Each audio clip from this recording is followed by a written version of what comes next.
ആ അതെ, ഇന്നത്തെ അവൈലബിലിറ്റി ഏത് ഫ്ലൈറ്റിലാണോ അതില്. ശരി ചേട്ടാ, ടിക്കറ്റ് ഓക്കെ. പക്ഷെ നമ്മൾ പോയാല് പോകുന്നത് അവനെ പേടിച്ചിട്ടൊന്നുമല്ല, തിരിച്ചു വരാതിരിക്കാനുമല്ല.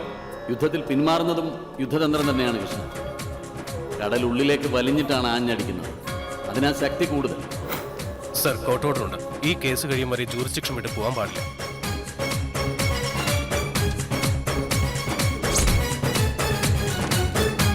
അപ്പൊ ബാംഗ്ലൂർ പോക്കും. ബെല്ലാരിൽ നമ്മുടെ വീട്ടിലും ഓഫീസുകളിലും റെയ്ഡ് നടന്നുകൊണ്ടിരിക്കുകയാണ്. National investigation agency NIA. ചേട്ടൻ എന്തൊക്കെ പറഞ്ഞാൽ ഇത് ഒളിച്ചോട്ടം തന്നെയാണ്. ഇതിലും പേര് അവന്റെ ദാസ്യപ്പണി ചെയ്യുകയായിരുന്നു.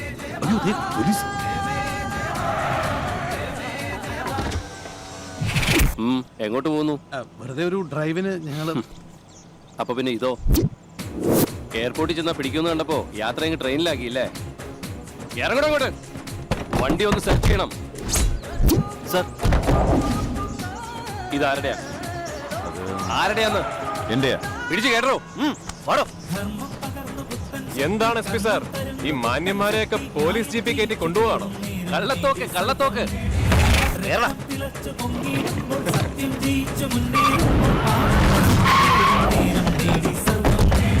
ആരാ ഭാർഗവനുണ്ണി? ഞാനാ. എന്താ കാര്യം? ഒരു അറസ്റ്റ് വാറണ്ട് ഉണ്ട്. ഇടുക്കിയിലെ പനണ്ടിപ്പയിൽ നിന്ന് മോഷണം പോയ ആനക്കൊമ്പ് നിങ്ങളുടെ പേരിലുള്ള വീട്ടിൽ നിന്നും കണ്ടെടുത്തിട്ടുണ്ട്. Sir, please.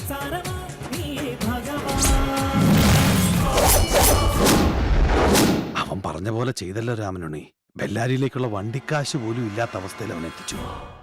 ഇല്ല, എന്നെ ജയിക്കാൻ അവന് സാധിക്കില്ല. കൊല്ലും ഞാൻ അവനെ, കൊല്ലും ഞാൻ.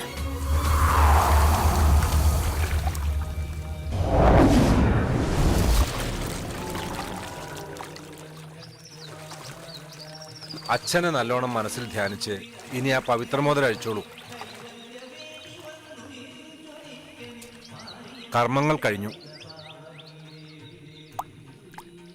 ഇല്ല തിരുമേനി, ഇനി ഒരു കർമ്മം കൂടി ബാക്കിയുണ്ട്.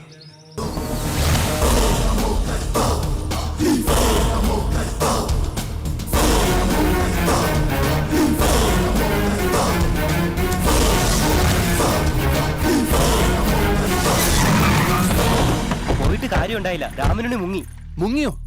അതെ, അവൻ ഉണ്ടാകാൻ സാധ്യതയുള്ള സകല സ്ഥലങ്ങളിലും നെവിൻ സാറിന്റെ കൂടെ പോയി അരിച്ചു പറക്കിട്ടാണ് ഞങ്ങൾ വരുന്നത്. അപ്പൊ ഒളിച്ചോടി പേടിച്ചിട്ട്? എനിക്കങ്ങനെ തോന്നുന്നില്ല. ഏട്ടനും അനിയനും ഒക്കെ സബ് ജയിലിൽ റിമാൻഡിൽ കഴിയുമ്പോൾ അയാൾ അങ്ങനെ അങ്ങ് പോവും. ഇത് മറ്റൊന്നിനു വേണ്ടിയുള്ള മാറിനിൽപ്പാ. അച്ഛൻ സൂക്ഷിക്കണം. അവൻ രക്ഷപ്പെട്ട് കളഞ്ഞല്ലോ ഓർക്കുമ്പോഴാ. ഒരു കണക്കിന് അത് നന്നായി. വെട്ടും കുത്തും ഒന്നും ഇനി വേണ്ടല്ലോ. മരിച്ചുപോയ അച്ഛന്റെ ആഗ്രഹവും അത് തന്നെയായിരുന്നു. എല്ലാം മറക്കുക. അയാൾ ഇനി തിരിച്ചു വരില്ല എന്ന് തന്നെ വിചാരിക്കുക. തേവര് നല്ലതേ വരും.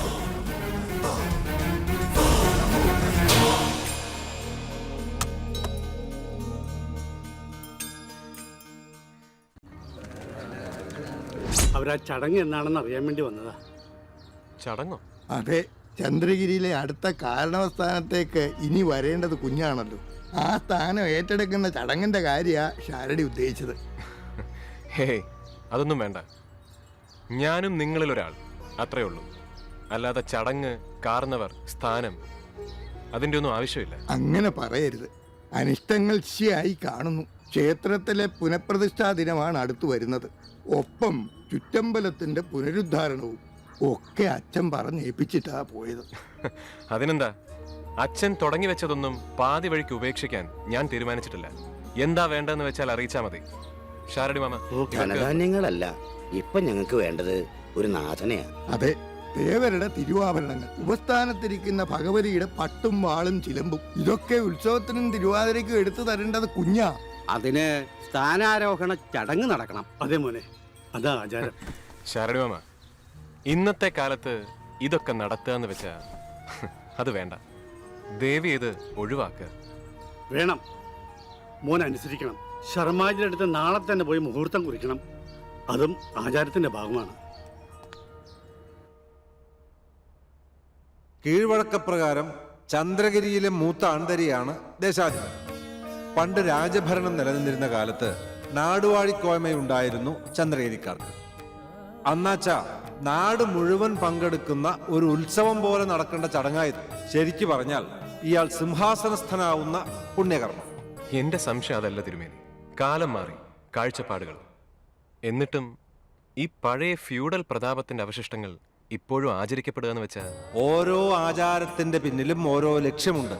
പുരോഗമനത്തിന്റെ പേര് പറഞ്ഞ് അതിൽ നിന്ന് ഒളിച്ചോടാൻ തുടങ്ങിയപ്പോഴാ നമ്മുടെ സമുദായം അധപ്പതിക്കാൻ തുടങ്ങിയത്.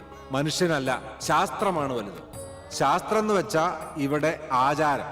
1,00,000 കോടി രൂപയുടെ സ്വത്ത് ഒരു പണത്തൂക്കം പോലും എടുക്കാതെ പത്മനാഭസ്വാമി ക്ഷേത്രത്തിൽ കാത്തുസൂക്ഷിക്കാൻ തിരുവിതാംകൂർ രാജകുടുംബത്തിന് കഴിഞ്ഞത് ശാസ്ത്രത്തിലും ആചാരത്തിലും വിശ്വാസമുള്ളതുകൊണ്ടാണ്.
പണ്ട് ഹിരണ്യഗർഭം എന്നൊരു ചടങ്ങുണ്ടായിരുന്നു.